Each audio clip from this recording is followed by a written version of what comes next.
یا ایھا الذین آمنوا، اے ایمان والو، اذا تداینتم بدین الی اجل مسمی، جب آپس میں دین کا قرض کا معاملہ ہو، اجل مسمی تک، مقررہ مدت تک، کسی کو قرض دے رہے ہو اور رقم معقول رقم ہو اور ایک مدت تک قرض دے رہے ہو، تو بغیر شرم اور جھجک کے فاکتبوہ کے معنی پس تم اس قرض کو لکھ لو۔ یہاں پر اگر ہم لکھنے بیٹھیں تو قرض لینے والا ناراض ہوتا ہے اور کہتا ہے کیا مجھ پہ بھروسہ نہیں ہے؟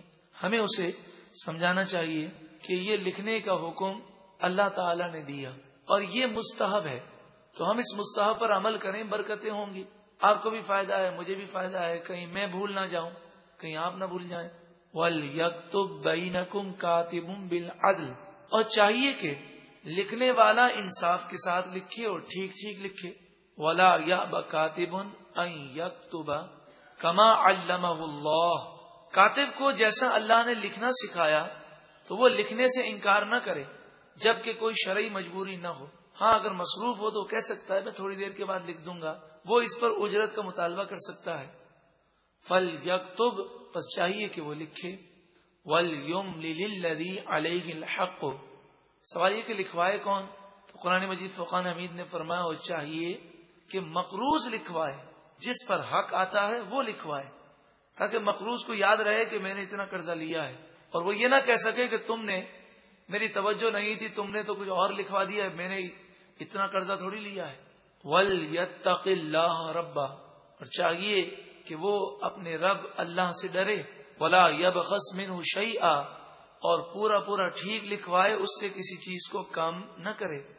فَإِنْ كَانَ الَّذِي عَلَيْهِ الْحَقُّ سَفِيهًا، پس اگر جو مقروض ہے جس پر حق آتا ہے وہ سفیہ ہو یعنی نادان ہو، بولنے کا فن نہ ہو، وہ لکھوا نہ سکتا ہو، یہ اسٹیٹمنٹ وہ بنوانے کی طاقت نہ رکھتا ہو، او ضعیفاً، یا کمزور ہو، او لا یستطیع ان یمل ہوا، یا اسے لکھوانا نہ آتا ہو، لکھوا نہ سکتا ہو، کوئی بھی صورت ہو، فَلْيُمْلِلْ وَلِيُّهُ بِالْعَدْلِ، تو چاہیے کہ اس کا سرپرست انصاف کے ساتھ لکھوا دے۔ وَاسْتَشْهِدُوا شَهِيدَيْنِ مِن رِجَالِكُمْ، اور تم 2 گواہ مقرر کر لو مردوں میں سے۔ دیکھیے جب قرض لینے کے لیے کوئی آتا ہے تو اتنا میٹھا بنتا ہے کہ انسان اندھا اعتماد کر لیتا ہے، لیکن جب قرض واپس لینے کی باری آتی ہے تو وہی میٹھا شخص بڑا ظالم بن جاتا ہے، بسا اوقات انکار کر لیتا ہے۔ تو ہمیں شرم و جھجک کے بغیر ایک قاعدہ مقرر کر لیں کہ جب قرآن مجید فرقان حمید نے یہ مستحب حکم دیا تو ہمیں اس مستحب پر عمل کرنا ہے، انشاءاللہ قرآن کے حکم پر عمل کریں گے، برکتیں۔ فَإِن لَّمْ يَكُونَا رَجُلَيْنِ، اور اگر 2 مرد گواہ نہ مل سکیں، فَرَجُلٌ وَامْرَأَتَانِ، تو ایک مرد اور 2 عورتوں کو گواہ بناؤ۔ 2 عورتوں کو گواہ بنانے کی حکمت کیا ہے؟ اس کی حکمت آگے بیان ہو رہی ہے۔ ممن ترضون من الشہداء، گواہ کس کو بنایا جائے؟ قرآن مجید فرقان حمید نے فرمایا جس سے تم راضی ہو اسے گواہ بنا لو۔ ان تضل احداہما، 2 عورتوں کو گواہ بنانے کی حکمت یہ ہے کہ اگر ایک بھول جائے فتذکر احداہما الاخری، تو دوسری پہلی کو یاد دلا دے، یہ حکمت ہے۔ عورتوں میں بھولنے کا مرض مردوں کے مقابلے میں زیادہ ہوتا ہے۔ ولا یأبی الشہداء اذا ما دعوا، اور گواہ گواہی دینے سے انکار نہ کریں، اذا ما دعوا، جب انہیں گواہی کے لیے بلایا جائے۔ لیکن یہاں پر یہ ضروری ہے کہ حکومت کی ذمہ داری ہے کہ وہ ایسے گواہوں کو تحفظ ادا کرے۔ اگر گواہ کو تحفظ نہیں اور جان کا خطرہ ہو اور وہ اپنی جان بچانے کے لیے کورٹ میں نہ آئے تو اس کا حکم دوسرا ہے۔ تو یہ حکومت کی ذمہ داری ہوتی ہے کہ وہ اسلامی گورنمنٹ قائم کرے اور ایسا ماحول پیدا کرے کہ گواہ آزادی کے ساتھ گواہی دے سکے۔ وَلَا تَسْأَمُوا أَن تَكْتُبُوهُ صَغِيرًا أَوْ كَبِيرًا إِلَىٰ أَجَلِهِ، اور تم لکھنے میں سستی نہ کرو، صغیراً چاہے قرض چھوٹا ہو، او کبیراً چاہے بڑا ہو، الی اجلی جب ایک مدت تک قرض کا لین دین ہو تو سستی نہ کرو، لکھ لیا کرو۔ ذالکم اقسط عند اللہ، یہ لکھ لینا اللہ کے نزدیک زیادہ انصاف کی بات ہے. وہ اقوام للشہادہ، اور گواہی زیادہ قائم کرنے والا ہے. وہ ادنا اللہ ترتابو، اور یہ زیادہ مناسب ہے کہ تم آپس میں شک میں مبتلا نہ ہو. اس طرح مضبوط کام کرو گے تو شک میں مبتلا نہیں ہوگے. الا ان تکون تجارتا حاضرۃ تدیرونھا بینکم، مگر وہ بزنس کہ جو تم روز مرہ کرتے ہو اور روزانہ تدیرونھا، وہ گھومتا رہتا ہے تمہارے درمیان، تو بار بار لکھنا، پھر اس کو ضائع کرنا، پھر لکھنا، سگنیچر کرانا ایک بڑا مشکل امر ہے. تو فرمایا فلیس علیکم جناح اللہ تکتبوھا، پھر تم پر کوئی حرج نہیں کہ تم اسے نہ لکھو، کوئی بات نہیں. واشہدوا اذا تبایعتم، اور جب تم سودا کرو تو گواہ مقرر کر لیا کرو. معمولی سودا ہو تو کوئی حرج نہیں، لیکن اگر سودے کی مقدار زیادہ ہو تو قرآن مجید فرقان حمید نے حکم دیا یہ مستحب ہے کہ سودا کرتے وقت 2 مسلمانوں کو گواہ بنا لیا جائے.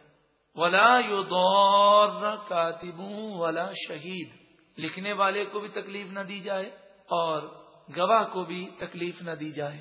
یعنی لکھنے والے کو بغیر اجرت کے لکھنے پر مجبور نہ کیا جائے اور گواہ کو زبردستی سچی گواہی سے نہ روکا جائے. وَإِن تَفْعَلُوا، اور اگر تم ایسا کرو، فَإِنَّهُ فُسُوقٌ بِكُمْ، پس بے شک یہ تمہارا گناہ ہے. وَاتَّقُوا اللَّهَ، اور اللہ سے ڈرو. وَيُعَلِّمُكُمُ اللَّهُ، اللہ تمہیں سکھاتا ہے. وَاللَّهُ بِكُلِّ شَيْءٍ عَلِيمٌ، اور اللہ ہر چیز کو جاننے والا ہے. وَإِن كُنتُمْ عَلَى سَفَرٍ، اور اگر تم سفر میں ہو. وَلَمْ تَجِدُوا كَاتِبًا، اور تمہارے پاس لکھنے والا کوئی نہ ہو، پھر کیا کرو؟ فَرِحَانٌ مَقْبُوضَةٌ، تو کوئی چیز گروی رکھ دو، اس کے قبضے میں دے دو. اب گروی رکھنے کی 2 صورتیں ہیں. ایک تو صورت یہ ہے کہ جتنا قرضہ لیا اسی کی مقدار کوئی چیز گروی رکھوا دی، اس کا تو فائدہ آپ کو ظاہری طور پر سمجھ میں آ جاتا ہے کہ وہ اس چیز کو دوبارہ حاصل کرنے کے لیے قرضہ واپس کرے گا. اور دوسری صورت یہ ہے کہ اگر سفر کے دوران اس کے پاس ایسی کوئی چیز ہی نہ ہو تو وہ معمولی سی چیز بھی گروی رکھوا دے، مثلا گھڑی گروی رکھوا دے اور قرضہ حاصل کر لے.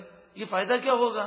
یہ فائدہ یہ ہوگا کہ اگر قرضہ لینے والے کو شیطان نے بلا دیا تو اسے گھڑی دکھائی جائے گی اور کہا جائے گا دیکھو یہ تمہاری گھڑی ہے، یاد کرو تم نے گھڑی مجھے کیوں دی تھی. تو اسے مجبور ہو کر اس بات کو تسلیم کرنا ہوگا.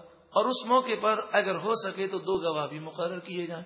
فَإِنْ أَمِنَ بَعْضُكُمْ بَعْضًا فَلْيُؤَدِّ الَّذِي اؤْتُمِنَ أَمَانَتَهُ، پھر جب تمہیں ایک دوسرے سے امن حاصل ہو جائے پس چاہیے کہ امانت واپس کر دی جائے. یعنی جب قرضہ واپس ہو جائے تو امانت واپس کی جائے. امانت میں خیانت کرنا بہت بڑا جرم ہے، بلکہ امانت جسے رکھوائی گئی وہ رکھوانے والے کی اجازت کے بغیر اسے استعمال بھی نہیں کر سکتا. مثلا کسی نے 1000 روپیہ ہمیں امانت رکھوایا تو ہم نے استعمال کر لیا اور دوسرے 1000 روپے اس کو بعد میں دے دیے، تو یہ اس کی اجازت کے بغیر جائز نہیں ہے. یہ قاعدہ یاد رکھیں. وَلْيَتَّقِ اللَّهَ رَبَّهُ، اور چاہیے کہ وہ اپنے رب اللہ سے ڈرے. وَلَا تَكْتُمُوا الشَّهَادَةَ، اور تم گواہی کو نہ چھپاؤ. وَمَن يَكْتُمْهَا، اور جو کوئی گواہی کو چھپائے گا فَإِنَّهُ آثِمٌ قَلْبُهُ، پس بے شک اس کا دل گناہگار ہے. وَاللَّهُ بِمَا تَعْمَلُونَ عَلِيمٌ، اور اللہ تمہارے تمام کاموں کو خوب جاننے والا ہے.